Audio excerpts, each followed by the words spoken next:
Welcome to the wonderful world of dance, bringing you exclusive interviews with top dancers and choreographers and reviews of the world's best companies across the globe. You can find lots more on our website at thewonderfulworldofdance.com. Hi, this is Savannah Saunders, and today we have a very special guest. I'm thrilled to be speaking with Sophie Laplane, first artist with the Scottish Ballet. Originally from Paris, Sophie is making waves not only on the stage, but also as a talented up-and-coming choreographer. Thanks so much for joining us, Sophie, all the way from up north. Hello. Hi. So, Sophie, I first wanted to ask you, how old were you when you started dancing, and what made you take up ballet in the first place? I started when I was 7 years old.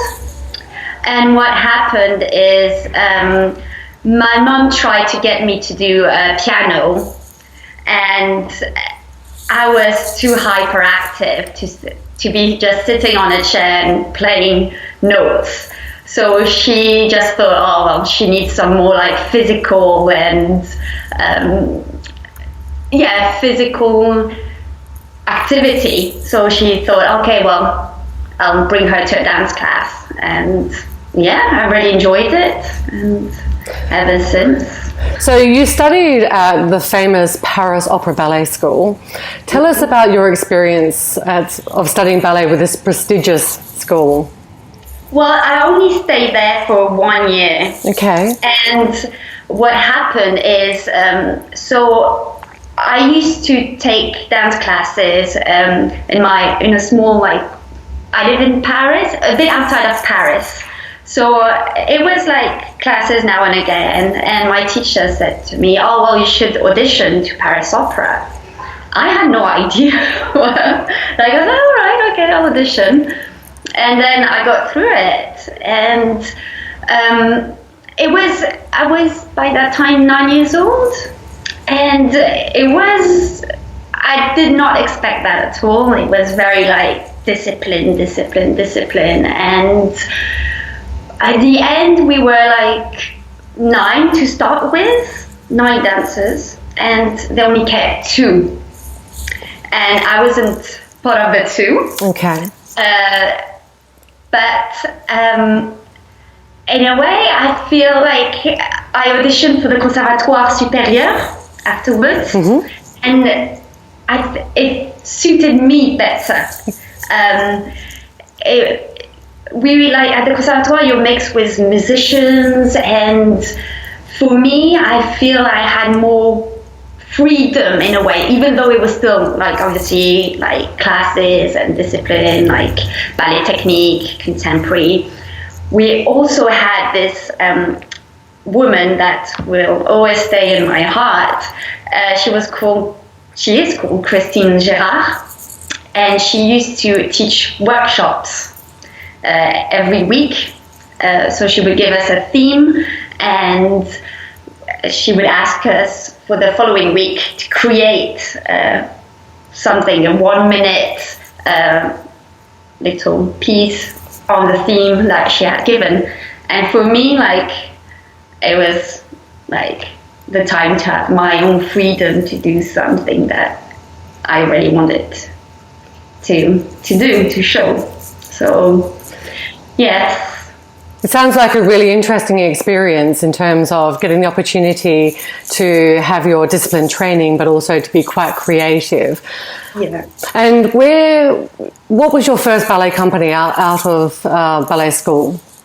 So I went to Ballet de Lorraine, that's in Nancy, and I was an apprentice there.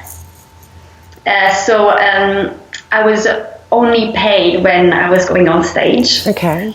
So I had to really put myself out there and try and fight to get on stage, which I find I feel like I'm grateful in a way to have been pushed to really try and prove myself. The Ballet de Lorraine is more contemporary repertoire, and what happened is at the end they didn't have a full-time contract. And the other thing I felt as well, I was young, I was 19, 20, and I just felt that maybe if I wanted to continue to have a more broad repertoire, maybe it would be best for me to find another company that's a bit more diverse, especially when you're young. So what happened is my best friend, who's also called Sophie, who's actually principal at Scottish Ballet. We've known each other since we're like the age of 13. We did boarding school together, dance school. Anyway, she told me, Scottish Ballet are looking for extra people to do Nutcracker, so a 3 months contract. Would you be interested to audition? And I was like, oh, yeah. And she said to me, I promise it doesn't rain every single day. I was like, okay, well, I'll come around and like audition. And I got the contract for the Nutcracker. And then eventually I got the full-time contract. And with the Scottish Ballet, you rose to first artist a couple of years ago now. What have been some of your highlights working with the company over the last few years? Wow, there's been a lot of that's what I really, really like about this company is the opportunities that you get. And yeah, the repertoire is so diverse that it's hard to really say. Well, what's been perhaps maybe some of your favourite roles that you have danced with the company? There was one piece that was called Ride the Beast from Petronio. Oh, yeah. And it was on Radiohead. Wow. And that's a duet. And I remember really enjoying that. I was like, oh, this is so cool, Radiohead. Yeah. So I really enjoyed that. Other pieces, well, Stella from Streetcar Named Desire. Mm-hmm. So I was doing Stella, and it was new to me in the sense that I was very often I was casted in Carabosse or kind of evil. So for me to do Stella, that's much that's very different. Very emotional. Yes, and so I kind of really like doing that role. And then recently actually we've worked with Yves. I'm not even sure if I pronounce it well, but Yves and Gribben did a piece called Each Other at Tramway, and I really, really enjoy working with them. And are there any roles that you would love still to dance in the future? Some roles that you're still thinking that would be amazing to do? No, I mean, continue working with some choreographers. There's not one specific role that I would say, no.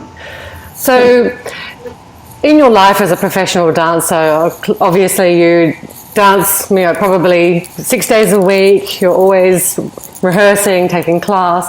How do you look after your body and protect yourself against injuries?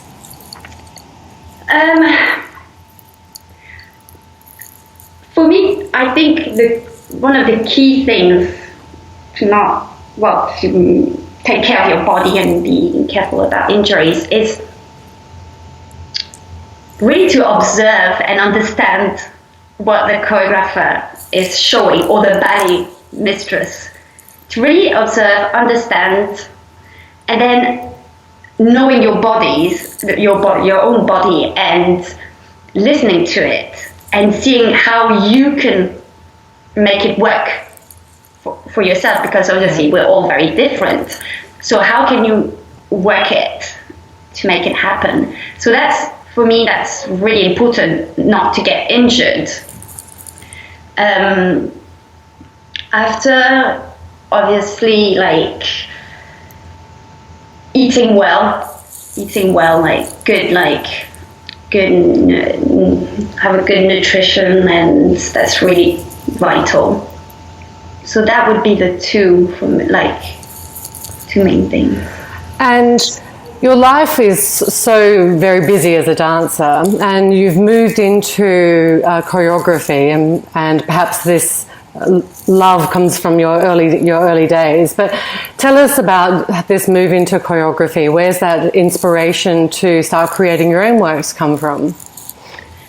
Well, it started off when Christopher Hampson came as the director of the company, and he organized a workshop. So any dancers could be part of that workshop, and he gave us a task. He asked us to create a 1-minute piece, solo, female or male dancer. And I was like, oh, well, I'll give it a go. What happened is I was actually in the studio with Sophie. We had an hour in the studio, and we were chatting for most of the time. And I was like, oh no, I only have half an hour left. So I was like, okay, let's do something maybe I could do something that's to do with conversation. So I got her to do something on a spot, and I kind of doing this conversation. And then I presented it, and then the following task was like, okay, now you've done 1 minute on a female, do 1 minute on a male. And so I did a male version, and I picked the same music. And then Chris kind of gave me the opportunity. He said, well, I'd like you to do 6 minutes now of that 2 little solos. And that's how it kind of from there grew. And then Chris gave me another opportunity, and then another opportunity. So. And tell us about your new work that you've created for Scottish Ballet. Is it? I don't know if I'll pronounce it correctly. Is it called Sibilo? Sibilo, yes. Sibilo, yeah. Tell us about this piece. Oh, well, it was my first 30-minute piece that I created, and previously I only did 15 minutes, and so for me it was a big step forward. Yeah. And I had a blank page, so I was like, oh well, where do you start when you have a blank page, or how am I going to find ideas? And what happened is that, again, through a workshop, I created a duet in silence. And from that duet from silence, I randomly came across a kind of a cartoony music with whistling inside. And I was like, oh, I don't know why it reminds me of that duet that I created a few months back. And I put them together, and it matched. Weirdly, it was like, well, it's weird. And so I thought, oh, whistling, that's interesting. And as I like changing music a lot within a piece, I like to go from classical to electro to, I like the diversity within the piece. So I was like, you still need to have a journey within the music. Yeah. And I thought whistling could be the perfect link to all the different styles of music and incorporating the whistle. And so Sibilo means whistling in Latin. So, okay. So that's why I picked that title. And as I was working with my colleagues, I know them very well. So that Sibilo was about I like to use a lot as well very simple everyday objects. For example, jackets or trousers, so like using them as a prop. So I thought of the jacket and how the fact that it starts with everybody wearing jackets, and it's what do they truly have inside of them that I wanted to show out there, because obviously I know them, but I wanted to put out like their different personalities. And so, and it was the first time that I worked with a composer, so that was really interesting for me as well, to have someone to work on the music with and to try and get really what was needed for the piece. Sounds like a really interesting piece. And you've also created works with students from the Royal Conservatoire of Scotland. You've presented work as part of the Royal Ballet's first drafts at the Royal Opera House in London, which is, it's quite an amazing choreographic resume already. How do you, or do you yet have, an approach to creating pieces, or how do you work with the dancers? Do you go in with your own idea or set pieces? How do you evolve and create your work? What's your process? It depends. Okay. It depends. With what usually happens is that I'll create some movements. Sometimes with an idea behind it, sometimes just create, like a bit that duet that I did in Silence. What happened there is just, I knew Tom and I knew Maddie, and I knew like the personality, and they're both like quirky in their own style, and so I just wanted to create a duet between them, but with nothing really specific, but I played with the fact that I knew them. So what happens usually, if not, I create phrases, especially it's people that for the Conservatoire, for example, I create a language and phrases.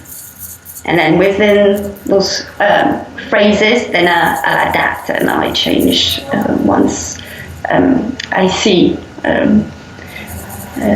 the students, for example. And if not, here, sometimes it can be the music that can give me an idea. Other times, like I said, it can be just creating without really knowing where it's going to go. Yeah. And sometimes I just put it aside and forget about it, and then maybe 4 months after I was like, oh yeah, I remember I did, like maybe that could actually work for this. And so yeah, Varied. Yeah, well sometimes I have an idea first, and then try to find the music that would fit, and then So one of the other projects that you worked on choreographically was on a music video. How was that experience different, choreographing for a music video, than for a traditional theatre production or studio production? Can I ask you, is that the one with the singer Catherine Joseph? I think so, yes. Okay. Yeah. But when I'm on the beach. Yeah. Okay, cool. So that, it was a lot of improv on the spot. Okay. Because, I knew the music and I had listened to it a few times, but it was a lot to do with on the spot, the environment, knowing, because we filmed it in one day, one of the sunny days in Glasgow. That was lucky. Very lucky. So I had a vague idea in my head, a bit of movements or the way, but apart from that, I didn't know there would be a trunk on the beach. So I was like, oh, maybe I can try something on there. And I just started doing something, and Eve that filmed it, said, okay, cool, yeah, try it out. And so it was very much like, quite organic, it sounds. Yes. Yeah. Yes. So for you, when it's time as a dancer to leave the stage, do you see choreography as your future in terms of your next natural step? Is this something which you want to move into full time in the future? Yes, I'd love to continue choreographing and exploring new ideas, having new challenges, working on different projects. Yes, definitely. And on this show, I've spoken to quite a lot of female choreographers lately, and one of the things that we've been talking about is some of the challenges facing female choreographers in the UK today within the dance industry. And I'm just interested in the environment at the Scottish Ballet. Sounds very supportive for you. Yes. And I'm just wondering sort of what your experience, do you think it's sort of typical, or are there other challenges that you foresee in the future in terms of career as a choreographer? Well, to be honest, I've only recently heard people speaking about this whole female choreographers. If not, I was naively unaware of it, because like I said, here there's so much opportunities, and you have a few female choreographers coming in choreographing. So from my point of view, I wasn't aware of that big Yes, you sound like you're in a very supportive environment. Yeah, definitely. With the Scottish Ballet, they seem to be supporting your work and nurturing your choreography and helping you into the future. I think that's wonderful. I'm very grateful. Yeah, really wonderful. And finally, Sophie, I have to ask one of my favourite questions. What advice would you give to other aspiring dancers or choreographers who are watching you today thinking, actually, I would love to be able to do that now or in the future? I would say it's demanding, and it can be quite tough. But if you really want it, it is so rewarding. Definitely, it's hard to describe how much it gives back to you. All those years of performing and creating it's an unbelievable feeling. I have to say, you do look very happy, Sophie. You do look completely enthralled by dance, and I think that's just so wonderful, because as an audience member, and people watching and listening, who love actually coming along and seeing dancers like yourself and seeing the new works performed by up-and-coming choreographers like yourself, it brings us so much happiness and joy as well. So it's lovely. I just want to say thank you so much for joining us today. Nice chat. And of course, if people who would like to learn a little bit more about what's coming up on the Scottish Ballet's schedule, check them out online. You can also see when Sophie's presenting new works as well. And just want to wish you all the best for the future, and we'll be looking and seeing what's coming next for you. Great, thank you. Thank you. Bye. Don't forget to subscribe. We've got some incredible interviews coming up with principal ballerinas and renowned choreographers. We love dance and ballet, and we hope you'll love us. Join us on Facebook and Twitter.